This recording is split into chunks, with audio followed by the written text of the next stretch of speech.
Assalamualaikum warahmatullahi wabarakatuh. Perkenalkan, nama saya Khairul Anwar dari kelompok 3 MK Metodologi. Di sini saya akan memperkenalkan anggota kelompok kita. Yang pertama itu Ardelia Hertanti, yang kedua Ayum Sumaira, yang ketiga Nailatul Azmi, yang keempat itu Jazilatun Nikmah, yang kelima Teguh Siri Sakti, dan yang keenam adalah saya. Di sini kami akan mempresentasikan mengenai penelitian ex post facto dan survei. Baik, langsung saja kepada pemateri pertama untuk membacakan materinya.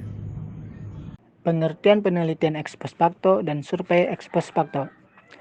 Definisi ex post facto adalah sesudah fakta, yaitu penelitian yang dilakukan setelah suatu kejadian itu terjadi. Penelitian ex post facto bertujuan menemukan penyebab yang memungkinkan perubahan perilaku, gejala, atau fenomena yang disebabkan oleh suatu peristiwa, atau hal-hal yang menyebabkan perubahan pada variabel bebas secara keseluruhan sesudah terjadi. Sebagai contoh, pengaruh peredaran minuman keras terhadap tingkat kenakalan remaja. Selanjutnya survei, yaitu penelitian survei adalah suatu penelitian yang menggunakan prosedur yang sistematik dengan cara mencari pengaruh dari variabel satu dengan variabel lain yang sesuai dengan variabel yang dipilih dengan cara mengumpulkan informasi dari sampel melalui metode-metode yang terukur. Selanjutnya, tujuan penelitian ex post facto dan survei. Tujuan penelitian ex post facto disamakan dengan penelitian eksperimen karena keduanya memiliki tujuan yang sama, yaitu mencari hubungan sebab akibat dari beberapa variabel. Menurut Subali, penelitian ex post facto merupakan penelitian dengan cara mencari penyebab atas akibat yang sekarang terjadi atau mencari akibat lanjut dari peristiwa yang telah terjadi. Tujuan penelitian survei ditunjukkan untuk yang pertama yaitu untuk mengumpulkan informasi tentang variabel bukan informasi tentang individu-individu.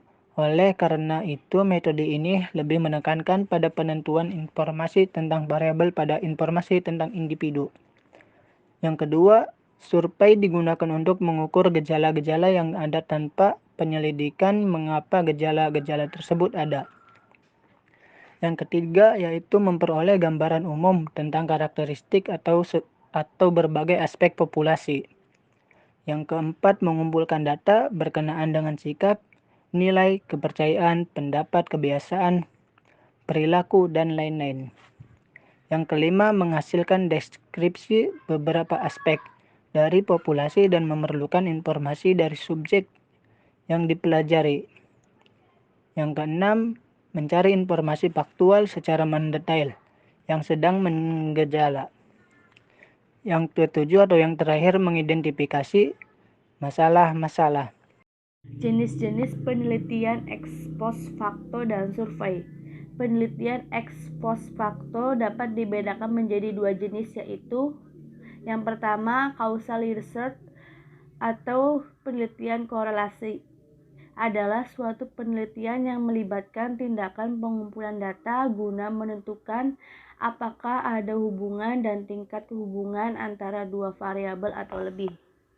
Yang kedua, causal comparative research atau disebut juga penelitian kausal komparatif adalah pendekatan dasar kausal komparatif melibatkan kegiatan peneliti yang diawali dengan mengidentifikasi pengaruh variabel satu terhadap variabel lainnya, kemudian dia berusaha mencari kemungkinan variabel penyebabnya.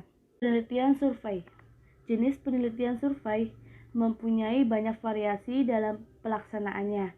Dalam konteks pendidikan dan tingkah laku, penelitian survei minimal dapat dikelompokkan menjadi 5 macam bentuk, yaitu survei catatan, survei menggunakan angket yang menggunakan jasa pos, survei melalui telepon, survei dengan wawancara kelompok dan wawancara individual. Yang pertama, survei catatan. Jenis survei ini disebut survey of record karena dalam kegiatan penelitian ini banyak menggunakan sumber-sumber yang berupa catatan atau informasi non-reaksi. Dalam penelitian non-reaksi ini, peneliti biasanya tidak banyak melibatkan jawaban langsung dari orang atau subjek yang diteliti. Yang kedua, survei dengan menggunakan angket. Jenis kedua adalah metode survei dengan menggunakan angket atau kuesioner. Survei dengan angket ini biasanya didistribusikan ke responden melalui jasa pos di negara-negara di mana masyarakatnya telah lebih maju tingkat pendidikannya. Penelitian ini termasuk aman, tetapi untuk di negara kita masih memerlukan pengamatan secara intensif. Yang ketiga, wawancara melalui telepon. Penelitian survei jenis lainnya adalah penelitian dengan menggunakan jasa telepon. Pada penelitian ini, penelitian dengan menggunakan buku petunjuk telepon menghubungi responden kemudian mengatakan kepada mereka maksud dan tujuannya memperoleh informasi yang diinginkan adalah jawaban dari mereka.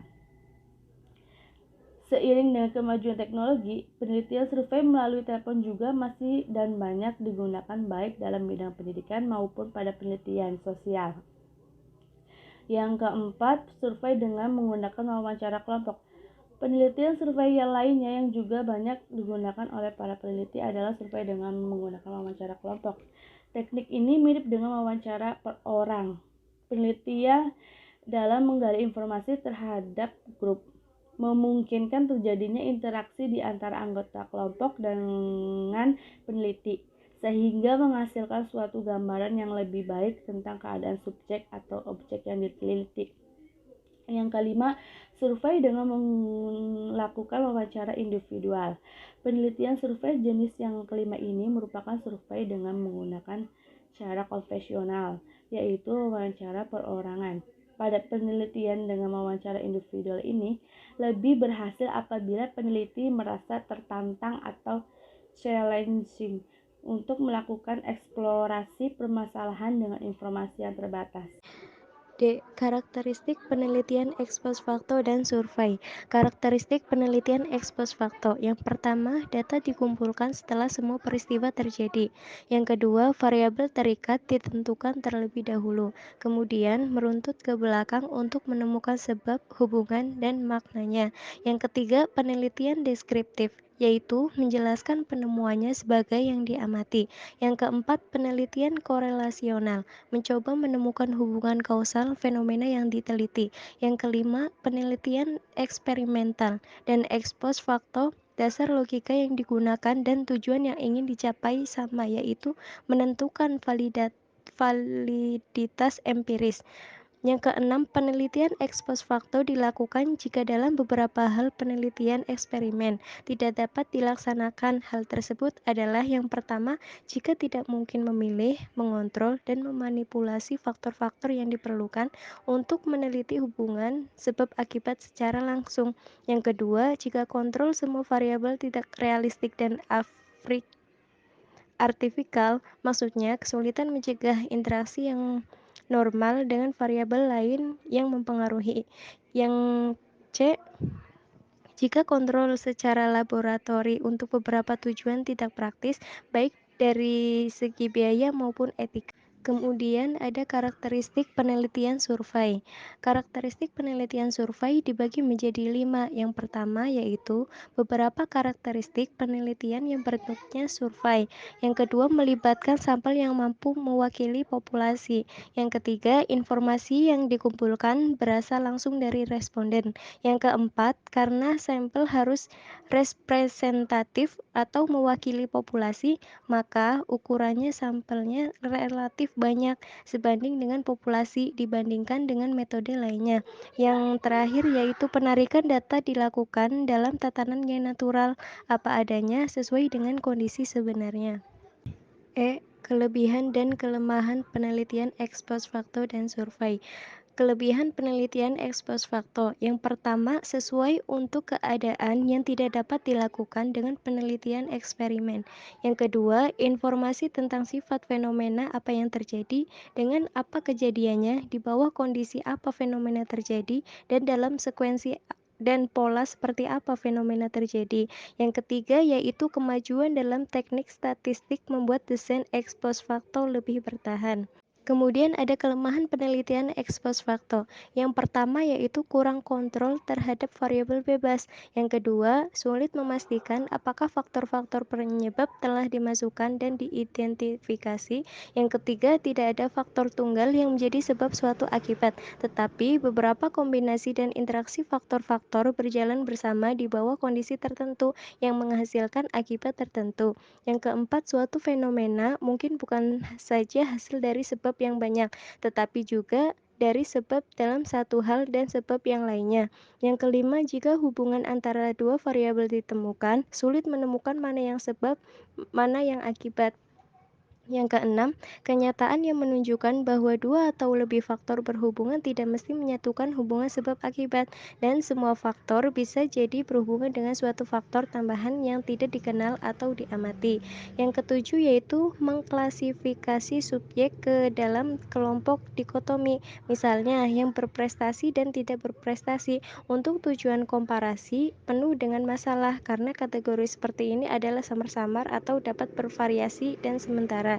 Yang kedelapan yaitu penelitian komparatif dalam situasi yang alami tidak memberikan seleksi subjek yang terkontrol, yaitu sulit menempatkan kelompok subjek yang sama dalam segala hal kecuali pemaparan mereka terhadap satu variabel. Selanjutnya yaitu F. Langkah-langkah penelitian ex post facto dan survei. Nah, penelitian ex post facto yang pertama adalah perumusan masalah, yang kedua hipotesis, yang ketiga pengelompokan data, yang keempat pengelompokan data,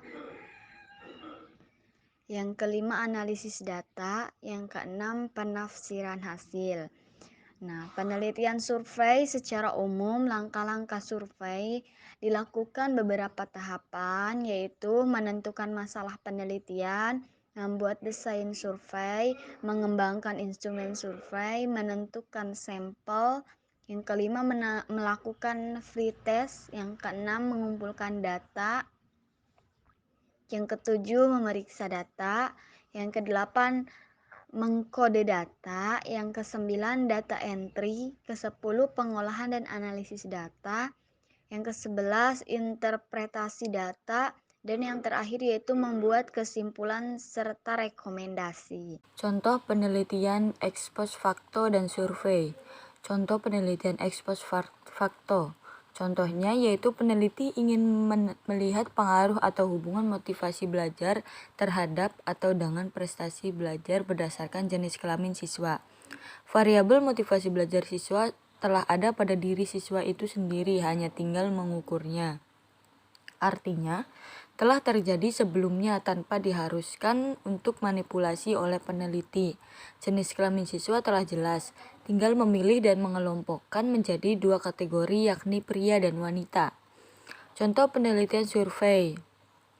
Penelitian survei banyak digunakan untuk memecahkan masalah-masalah pendidikan, termasuk kepentingan perumusan kebijaksanaan pendidikan. Contohnya berdasarkan penelitian yang dilakukan Nono Harsono Sunaria yang berjudul Pengaruh Implementasi Kebijakan Program Penyetaraan Mahasiswa PGSD UPI Kampus Cibiru terhadap peningkatan kinerja guru sekolah dasar tahun 2003. Mengemukakan bahwa implementasi kebijakan program penyetaraan pendidikan D2 PGSD UPI secara bersama-sama berpengaruh terhadap kinerja guru SD, yaitu sebesar 62,61%, sedangkan 37,39% ditentukan oleh variabel lain. Baik, terima kasih kepada para pemateri yang sudah membacakan materinya. Semoga apa yang sudah dibacakan dan jelaskan itu bisa dipahami dengan seksama. Terima kasih, saya Khairul Anwar selaku moderator izin pamit undur diri. Kurang lebihnya mohon maaf. Wassalamualaikum warahmatullahi wabarakatuh.